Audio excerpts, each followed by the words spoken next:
Hello नमस्ते प्रिय विद्यार्थियों। आज की इस वीडियो में हम क्लास 10th का मासिक टेस्ट जुलाई माह का इंग्लिश का पेपर लेकर आए हैं। देखिए, मंथली टेस्ट है जुलाई 2024। सब्जेक्ट है English, class 10। Total marks 20 number का है। टाइम 1 घंटे का है। इंस्ट्रक्शन निर्देश दिया गया है। All the question are compulsory, सारे प्रश्न करना अनिवार्य है। Marks are indicated in front of each question.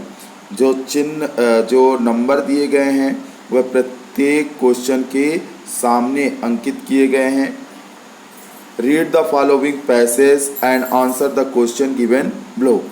नीचे दिए गए रीड द फॉलोइंग पैसेज, आप गद्यांश को पढ़िए and answer the question given below, और नीचे जो क्वेश्चन दिए गए हैं उनके उत्तर दीजिए। क्वेश्चन है, all through the night लैंचो thought only of his one hope. सारी रात लैंचो को बस एक ही उम्मीद याद आ रही थी।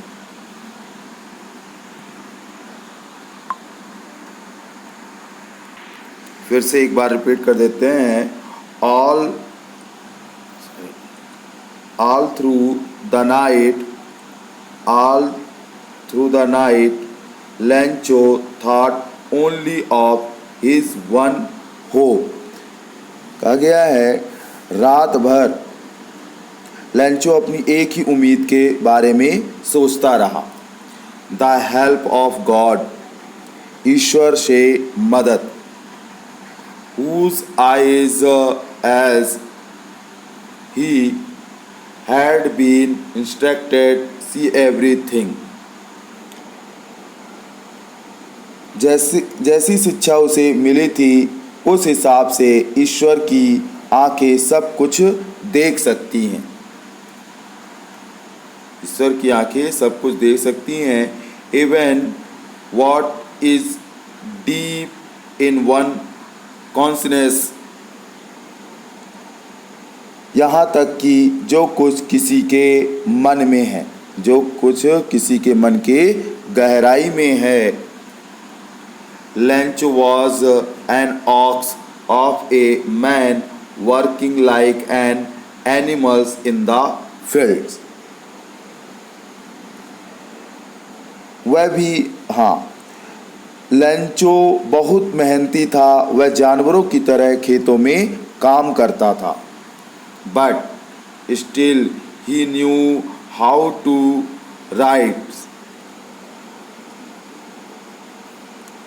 पर तब भी वह लिखना जानता था। The following Sunday at daybreak he began to write a letter. अगले दिन रविवार को सुबह होते ही वह पत्र लिखने बैठ गया।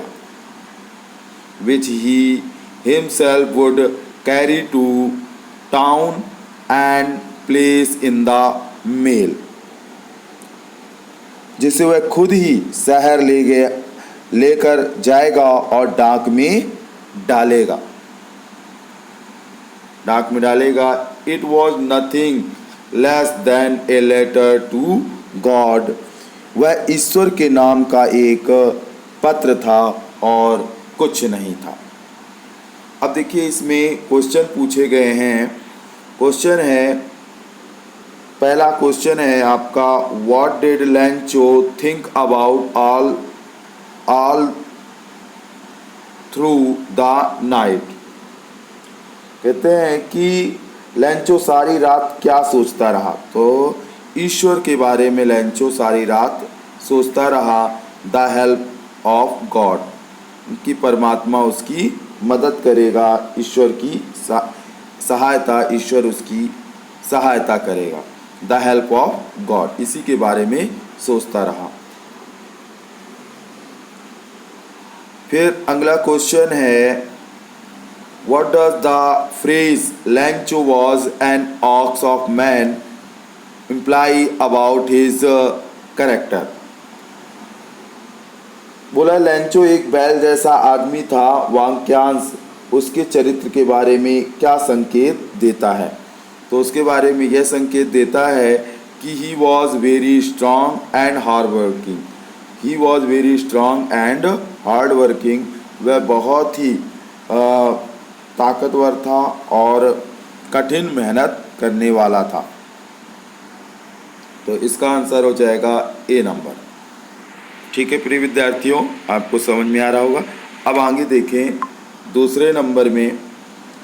दूसरे नंबर में अब यहाँ क्वेश्चन है what was लैंचो reaction upon receiving the money.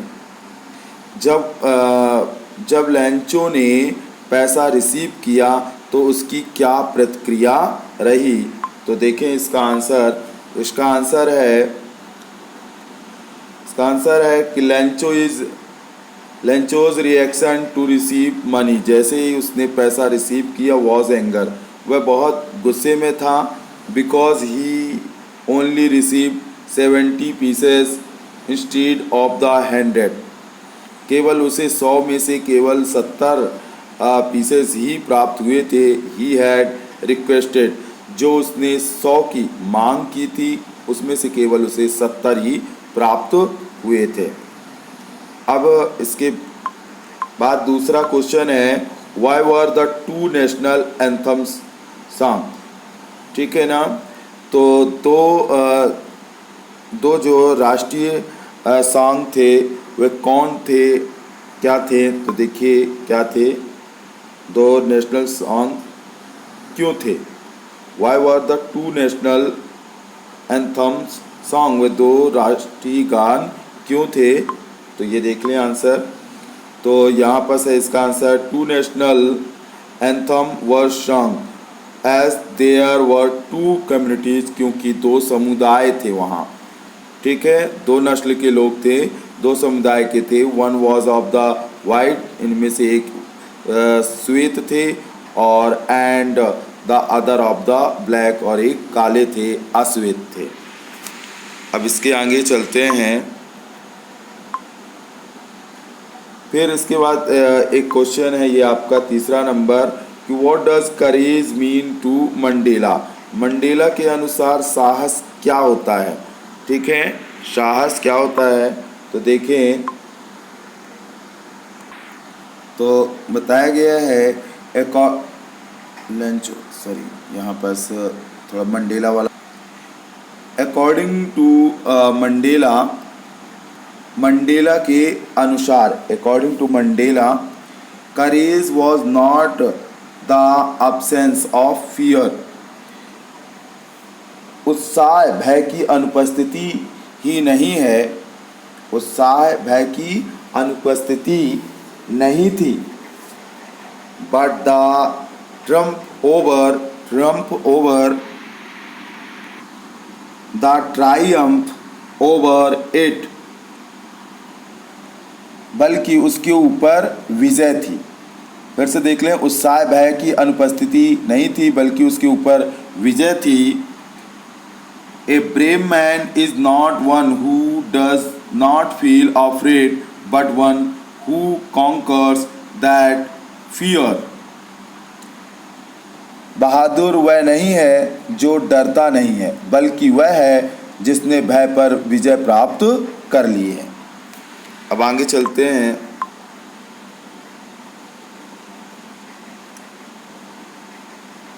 अब ये आपके चौथा नंबर क्वेश्चन है। चौथा number, why was लैंचो upset after the hailstorm.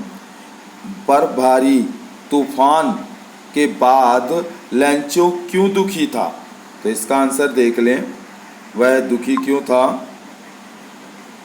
तो ये देखिए आंसर इसका ये है कि लैंचो वॉज अपसेट, वह लैंचो दुखी था आफ्टर द हेलस्टॉर्म, बर्फबारी होने के बाद, बर्फ भरी तूफान आने के बाद लैंचो बहुत दुखी था।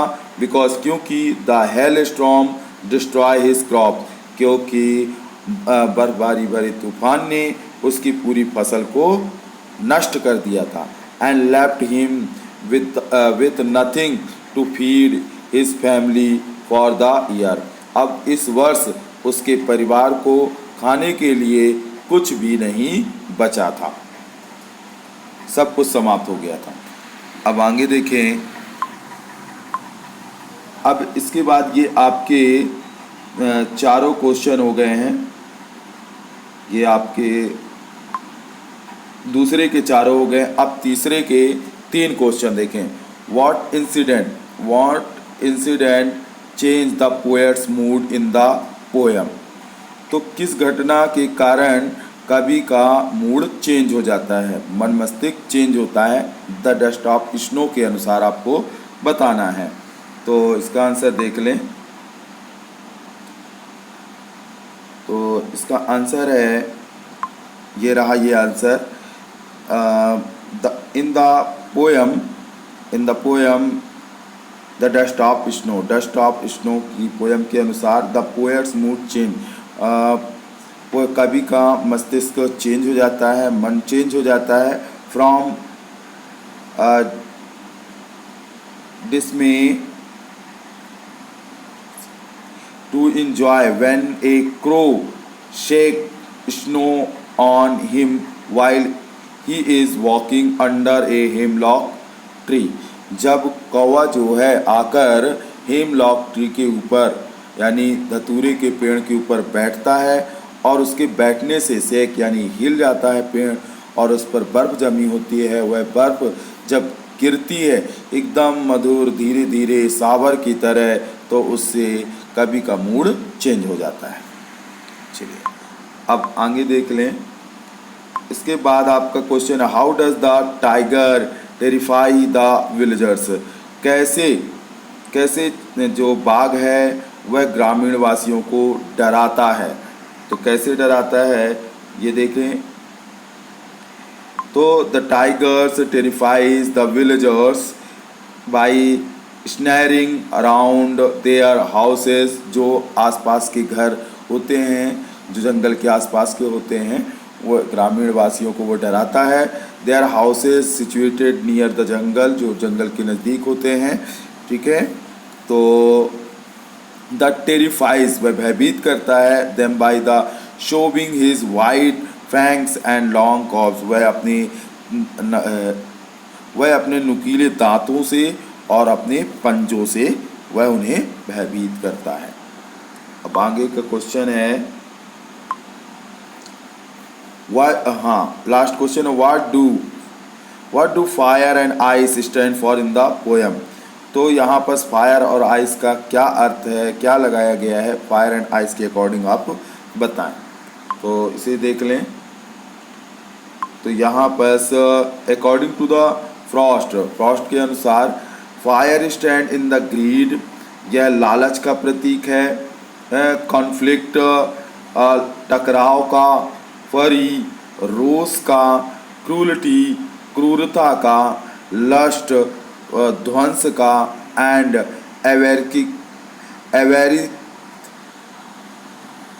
एवेरिक का यानी लोभ का। वेयर एज आइस, जहाँ तक बर्फ की बात करें तो स्टैंड फॉर इनसेंसिटिविटी, बर्फ का अर्थ, जबकि बर्फ का अर्थ है असंवेदनशीलता।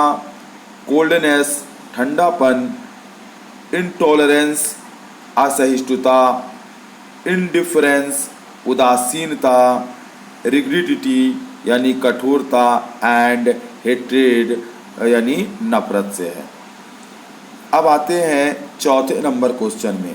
चौथा नंबर क्वेश्चन आपके पास ये है कि चौथा number question, why was doctor Harriet worried about the tricky. तो हेरियट जो है डॉक्टर, वह ट्रिकी से क्यों चिंतित, ट्रिकी के बारे में क्यों चिंतित थे। तो इसका आंसर देखें आप। इसका आंसर ये रहा, Harriet was worried about the tricky because he was in bad shape, क्योंकि उसकी बहुत ही खराब आकृति हो गई थी, एंड वेरी अनहेल्दी, वह बहुत ही अस्वस्थ था।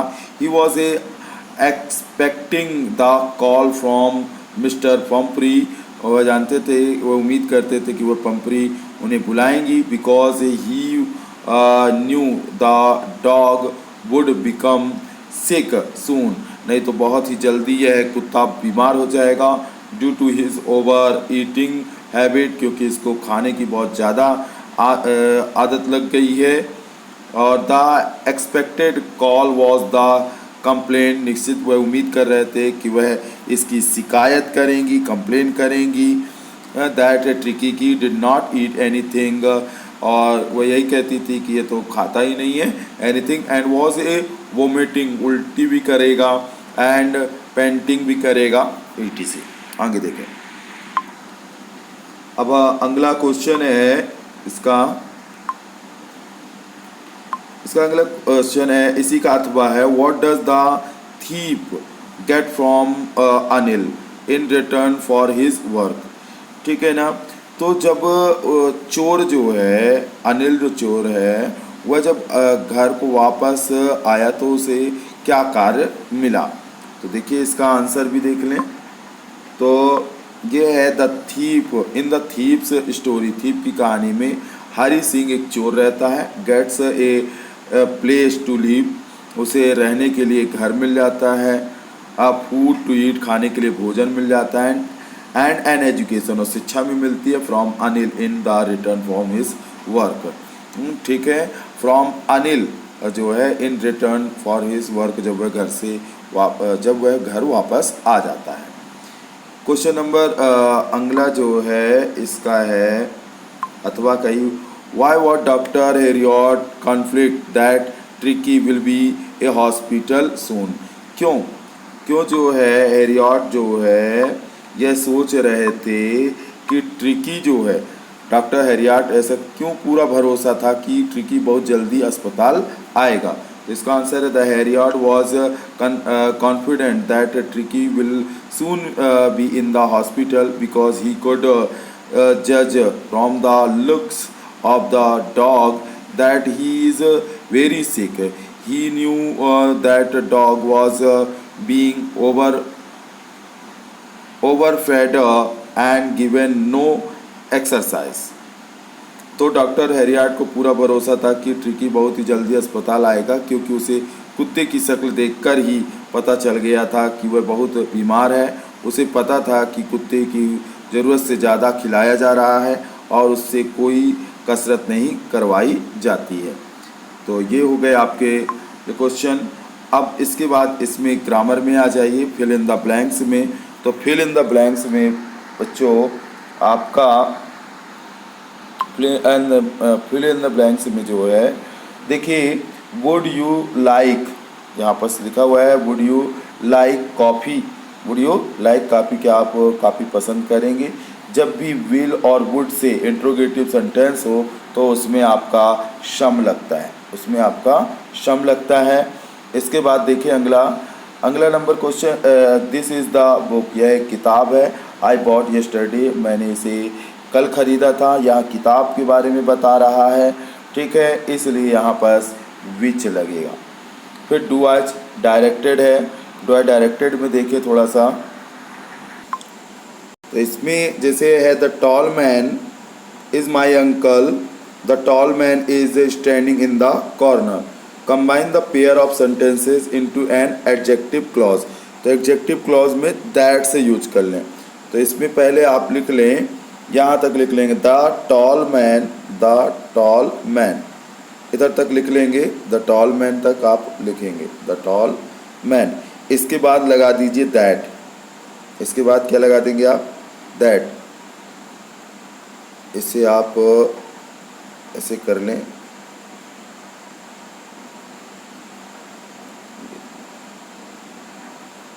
और यहाँ लिख दें आप दैट।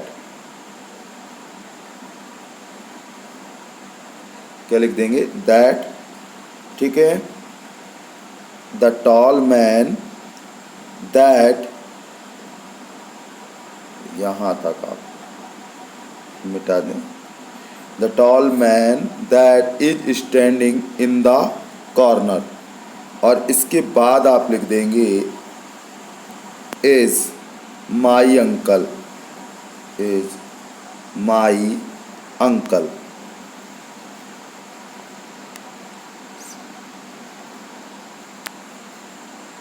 UNCLE, uncle. समझ में आ गया होगा। देख लें इसमें क्या लिखेंगे पहले, the tall man that is standing in the corner is my uncle. ठीक है, द टॉल मैन दैट से जोड़ना है, is standing in the corner is my uncle. ये आपका कंप्लीट हो गया। अब इसके बाद जो है आपको दूसरा नंबर है, यहाँ देखिए, he has been living here for 2 years, change into negative. तो निगेटिव बनाना है, तो निगेटिव बहुत ही सरल है। निगेटिव में आप क्या करें, हैज़ के बाद, किसके बाद, हैज़ के बाद ही हैज़ और नॉट लिख दें, ही हैज़ और नॉट। ये ध्यान रखिएगा, he has not been living here for 2 years। He has के बाद नॉट और फिर been living here for 2 years। ये आपका निगेटिव बन गया।